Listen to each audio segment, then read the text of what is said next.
우리 어제 말씀에서 포도농부 비유가 말씀이 증거되었는데요.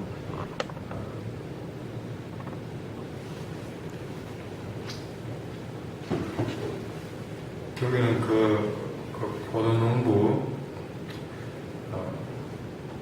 비유에서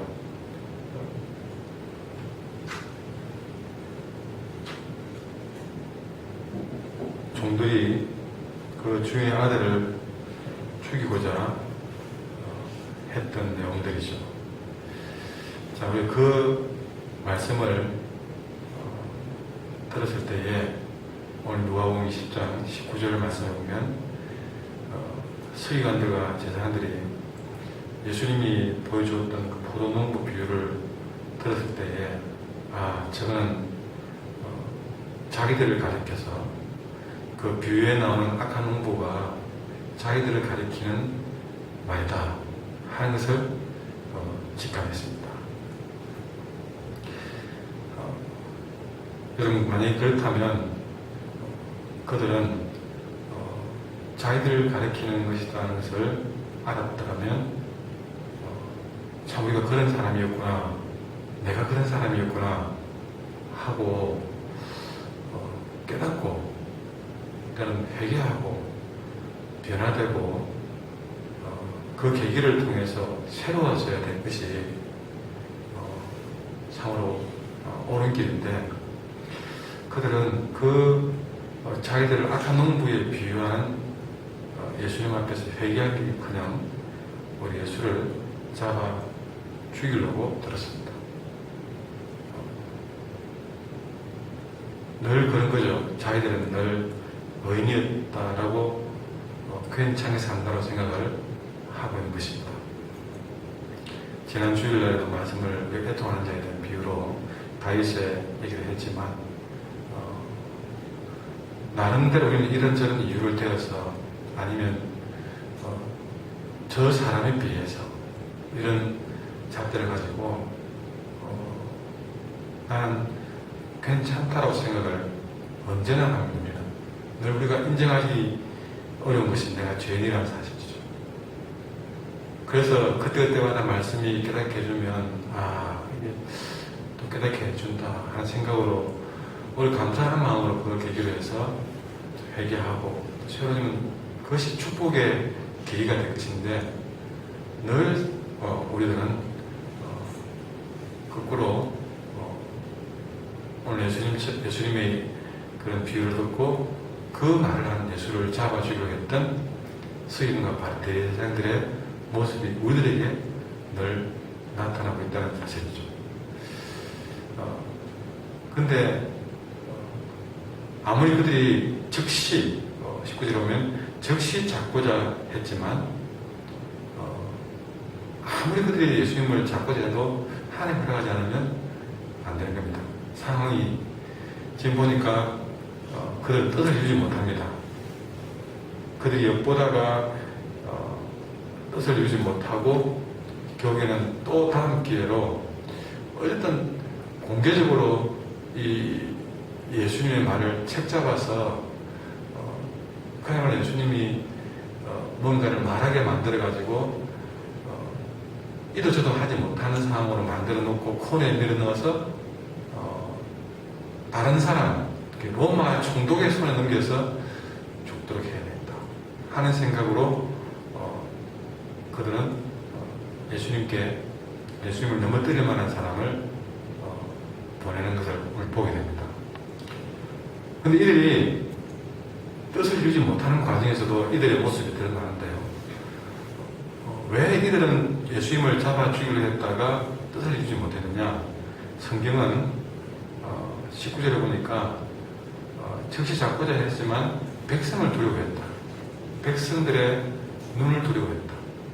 아직도 예수님 곁에서 예수님을 환호하는 그 사람들의 눈을 더 두려워했다 하는 사실이죠. 이 성경에서 이 사실을 그대로 넣어놨을 때에 깨닫게 하는 것이 있습니다. 그건 뭐냐면 이들은 명색이 서기관들이고 또 대제사장들이다. 그러면 무엇보다 하나님을 두려워해야 될 위치에 있었던 사람들입니다. 그런데 그들은 오히려 이 말씀에서 보듯이 그들은 언제나 지금까지 두려워하고 또 앞으로도 그렇겠지만 언제나 그들이 두려워하는 것은 하나님이 아니라 사람들이었다는 사실을 성경은 기록으로 남겨놓고 있습니다.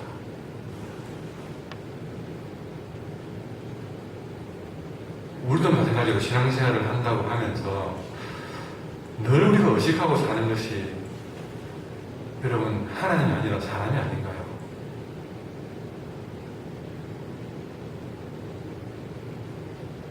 늘 우리는 사람 눈이 없는 곳에서 나의 모습을 우리는 점검해 봐야 됩니다.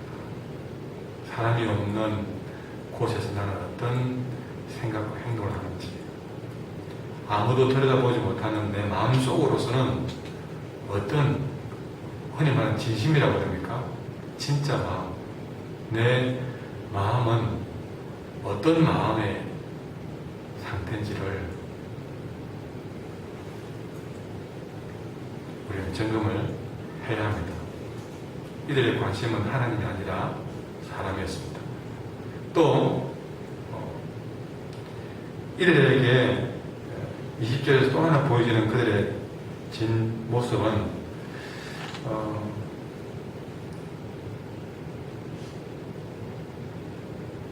20절에 보면 그들이 엿보다가 예수를 총독의 다스림과 권세 아래 넘기기로, 이 사람은 어떻게 예수를 어떻게 하면 총독에게 넘겨버릴까?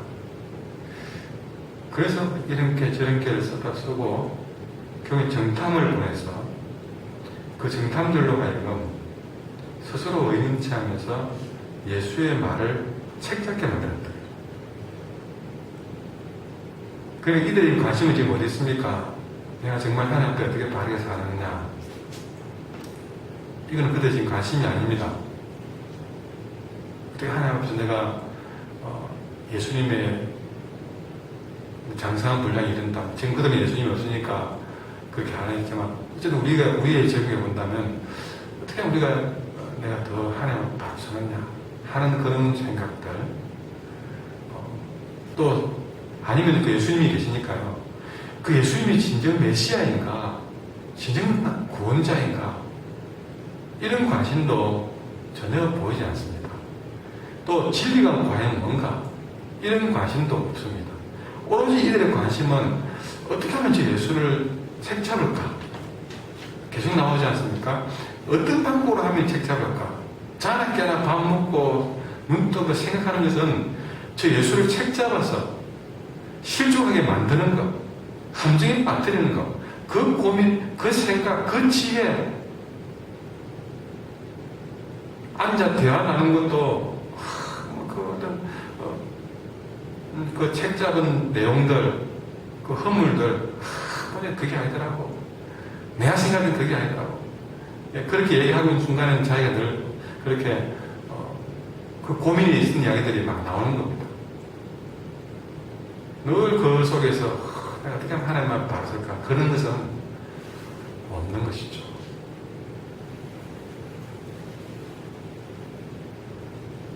이렇게 해서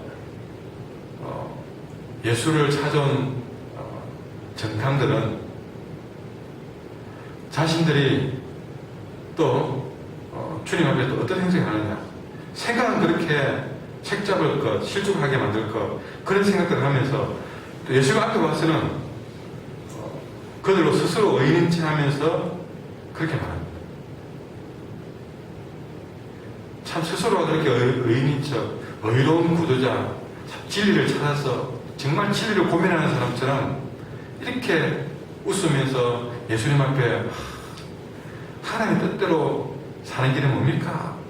그런 고민이 아주 많은 것처럼, 신앙에 깊은 관심이 있는 것처럼 그런 행동을 하면서 뭐라 그럽니까?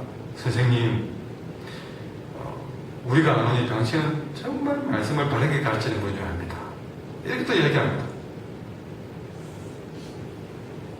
목사님 설교 은혜 받습니다.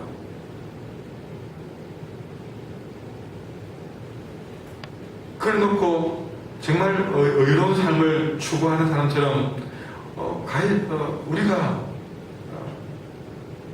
가이사에게 세를 바치는 것이 이거 옳은 일입니까? 옳지 않은 일입니까? 의로운 고민을 꺼내는 것처럼 이야기를 했습니다.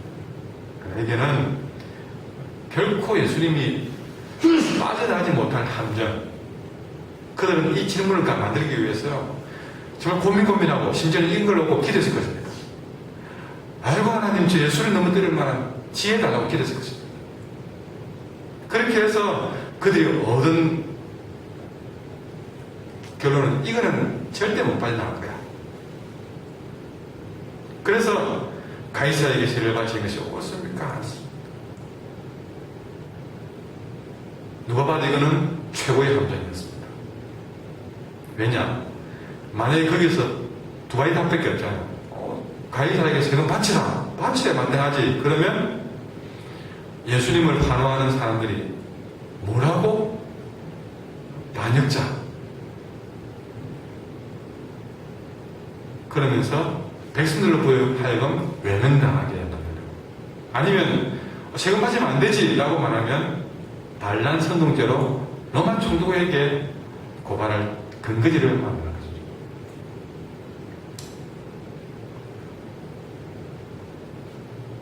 참 생각해보면 어떻게 이런 생각을 해냈을까 생각해봅니다. 한 번 더 나가본다면 어떻게 이렇게 악한 데는 이렇게 지혜로운지.